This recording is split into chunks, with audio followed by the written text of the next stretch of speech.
Hey everybody, what's up and welcome back to today's video guys. And today guys, I'm going to be showing you how to add a H1 tag to your Shopify store.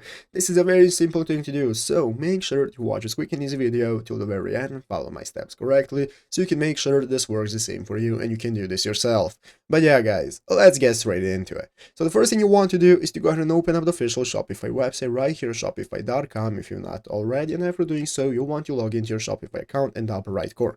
After successfully logging in, you'll be greeted by this home page right here, which is the main page where now you can get started and accessing all the sections that we have at the left side of the screen, such as home, orders, products, and so on. So now let's go and take a look at how we can get started with editing and adding H1 tags to our store. So this is what we want to do. In the sales channel option, we want to click on online store. After clicking online store, this is automatically going to open up this themes section right here where we can get started with customizing our theme. As you can see, here is our theme, and at the right side of the screen, we have the customize option. So we want to click on customize. After clicking customize, guys, this is now going to open up this new editor page where we can get started customizing our page, our store, and everything we have. And basically, guys, here is our header. So this is our header, guys, where we can get started with adding blocks, and we have our announcement bar. So basically, guys, your H1 is going to be in your header. If you want to add any blocks, any tags, and so on, this is what you want to do. Open up the custom liquid option right here. That's going to enable you to get started with editing your code. So here is where you want to go ahead and add your H1 tags. You even have the custom SSS option,